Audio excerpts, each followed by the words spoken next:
کی بات ہے، کسی ملک پر ایک بادشاہ حکومت کرتا تھا جو نہایت رحم دل اور انتہائی خوش اخلاق تھا۔ یہی وجہ تھی کہ اس کی رعایا اس نیک دل بادشاہ سے بہت خوش تھی۔ ایک رات بادشاہ نے خواب دیکھا جس میں اسے گیدڑ ایک رسی میں لٹکا ہوا نظر آیا۔ خواب کی وجہ سے بادشاہ بہت پریشان ہوا، وہ رات بھر سو نہیں سکا۔ صبح ہوتے ہی اس نے سارے وزیروں اور دانشوروں کو دربار میں بلایا۔ بادشاہ نے اپنا خواب بیان کیا اور سب سے اپنی تعبیر پوچھی۔ سبھی سوچ کر پریشان ہو گئے، پر کسی کو بھی خواب کی تعبیر سمجھ میں نہیں آئی، جبکہ بادشاہ کو ہر حال میں اپنے خواب کی تعبیر چاہیے تھی۔ اس لیے اس نے اعلان عام کروایا کہ جو کوئی بھی مجھے خواب کی تعبیر بتائے گا اسے انعامات سے مالا مال کر دیا جائے گا۔ یہ سوچ بہت سے لوگ انعامات کی لالچ میں اور کہیں خود کو عقل مند کہلانے کی لالچ میں تعبیر بتانے گئے، مگر سب ناکام ہو گئے۔ ایک غریب کسان جسے کسی وڈیرے کی زمین پر کام کرتے ہوئے کافی عرصہ گزر چکا تھا، لیکن اس کا قرض ختم ہونے کا نام ہی نہیں لے رہا تھا۔ سارا منافع تو ظالم وڈیرا ہی کھا جاتا۔ سالہ سال محنت کرنے کے باوجود کسان کی وہی بھوک اور بدحالی برقرار تھی۔ جس نے سوچا کیوں نہ قسمت آزمائی جائے اور بادشاہ کو اس کے خواب کی تعبیر بتائی جائے، کیا معلوم خوش ہو کر بادشاہ سلامت انعامات سے نواز دے۔ صبح ہوتے ہی غریب کسان شاہی محل کی طرف چل پڑا۔ چلتے چلتے راستے میں اس کی نظر ایک سفید پوش بزرگ پر پڑی جو ایک سایہ دار درخت کے نیچے بیٹھے ہوئے تھے۔ کسان نے آگے بڑھ کر انہیں باادب انداز میں سلام پیش کیا اور اپنے آنے کا مقصد بیان کیا۔ بزرگ نے تحمل سے اس کی بات سنی اور بتایا کہ یہ تو ایک معمولی بات ہے، تم وعدہ کرو انعام میں جو رقم تمہیں ملے گی اس کا آدھا حصہ مجھے بھی دو گے، تو پھر میں تمہیں بادشاہ کے خواب کی تعبیر بتانے کے لیے تیار ہوں۔ کسان نے وعدہ کر لیا۔ اس بزرگ نے خواب کی تعبیر بتاتے ہوئے کہا، گیدڑ فریب اور چالاکی کی علامت ہوتا ہے۔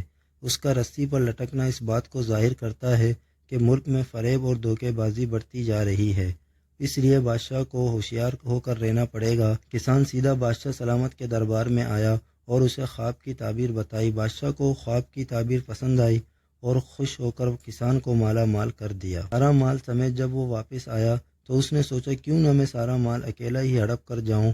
بزرگ کو اگر اس مال کا آدھا حصہ نہیں دیا تو وہ کیا کر لے گا۔ یہ سوچتے سوچتے وہ اپنے گھر پہنچ گیا۔ کچھ عرصے بعد بادشاہ کو خواب میں اپنے اوپر ایک باریک دھاگے سے تلوار لٹکتی ہوئی نظر آئی۔ اب دیکھ کر بادشاہ پھر پریشان ہو گیا۔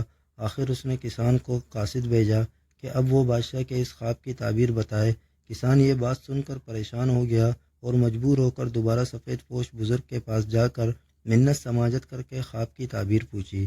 بزرگ نے اسے خواب کی تعبیر یوں بتائی کہ تلوار جنگ کی تیاری کی علامت ہے، جس کے لیے بادشاہ کو بھی اچانک حملہ ہو جانے کے لیے تیاری کرنی پڑے گی۔ آخر میں بزرگ نے دوبارہ اپنا آدھا حصہ مانگا اور کسان نے حامی بھر لی۔ کسان بادشاہ سلامت کے دربار میں پہنچا اور خواب کی تعبیر سنائی، جسے سن کر بادشاہ بہت خوش ہوا اور پہلے کی طرح کسان کو انعامات سے نوازا۔ اس دفعہ وہ جیسے ہی دربار سے لوٹا تو راستے میں انہیں سفید پوش بزرگ کو اپنا منتظر پایا۔ بزرگ نے اس سے اپنا آدھا حصہ مانگا۔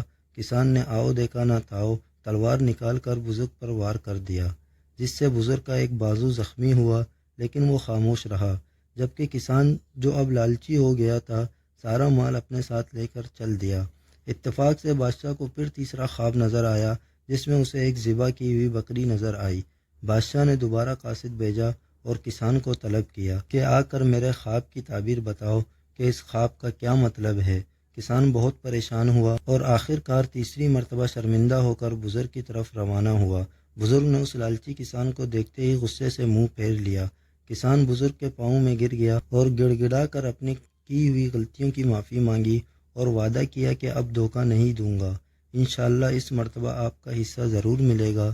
بزرگ نے تحمل مزاجی سے کام لیتے ہوئے کسان کو معاف کر دیا اور خواب کی تعبیر بتائی۔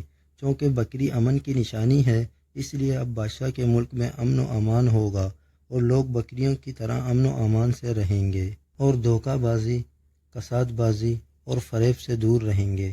کسان نے جب بادشاہ کو خواب کی تعبیر بتائی تو بادشاہ کو یہ تعبیر بھی بہت پسند آئی، کیونکہ اس مرتبہ خواب کی تعبیر دل موہ لینے والی اور خوشگوار تھی۔ کسان کو پہلے سے بھی زیادہ نوازا گیا۔ اس دفعہ کسان نے پہلے والا مال اور اب والا انعام و اکرام ملا کر سارا مال لا کر بزرگ کے قدموں میں رکھ دیا۔ مجھے معاف کرنا بزرگ صاحب، دولت کی لالچ میں آ کر مجھ سے خطا ہوئی ہے۔ میں اپنی غلطی پر شرمندہ ہوں، خدا کے لیے مجھے معاف کر دیں، اور میں اپنے گناہ پر معافی کا طلبگار ہوں، یہ ساری دولت اپنے پاس رکھ لیں اور مجھے معاف کر دیں۔ میں توبہ کرتے ہوئے وعدہ کرتا ہوں کہ اب زندگی میں کبھی کسی کو دھوکہ نہیں دوں گا اور دولت کی لالچ میں آ کر کسی کا دل نہیں دکھاؤں گا، اپنے اوقات نہیں بھولوں گا اور نہ ہی غرور و تکبر کروں گا، مجھے معاف کر دیں۔ بزرگ جو بہت پہنچے ہوئے درویش تھے نہایت نرمی سے بولے، حقیقت میں آپ کا کوئی قصور نہیں، کیونکہ جب پہلی بار آپ میرے پاس آئے تھے تو اس وقت ملک میں فریب اور مکاری کا دور تھا، اس لیے آپ بھی ٹھگ نکلے۔ دوسری بار بھی آپ نے میرے اوپر اس لیے حملہ کیا، اس وقت سارے ملک میں خون ریزی پھیلی ہوئی تھی، ہر کوئی ایک دوسرے کے خون کا پیاسا تھا، مطلب کہ ملک میں فتنے کا دور تھا۔ اب تو ہر جگہ امن و امان قائم ہے، لوگ ایمانداری اور امن کی زندگی گزار رہے ہیں، اور تمہیں بھی اس ظالم وڈیرے سے نجات مل گئی ہے، اس لیے تم ایمانداری سے مجھے میرا حصہ دینے چلے آئے۔ بزرگ نے بتایا، مجھے اس مال میں کسی چیز کی ضرورت نہیں ہے، ہم اللہ والے لوگ ہیں، ہمیں تو بس دین کی دولت نصیب ہو جائے، بس وہی اصل دولت اور کامیابی ہے۔ کسان اپنے آنسو پونچھتے ہوئے بزرگ سے مؤدبانہ انداز میں بولا، بزرگ جی میرے لیے کوئی نصیحت فرمائیں۔ بزرگ اپنی جگہ سے اٹھے اور بڑے ہی معتبرانہ انداز میں کسان کو نصیحت کرتے ہوئے کہنے لگے، اپنے سے بڑوں کا احترام کرنا، چھوٹوں پر شفقت کرنا، درخت لگانا مگر پھل کا انتظار نہیں کرنا، اور ہو سکے تو کوئی درسگاہ ضرور بنانا، پھل کا انتظار نہیں کرنا، اور ہو سکے تو کوئی درسگاہ ضرور بنانا، نصیحت فرما کر سفید پوش بزرگ وہاں سے روانہ ہو گئے۔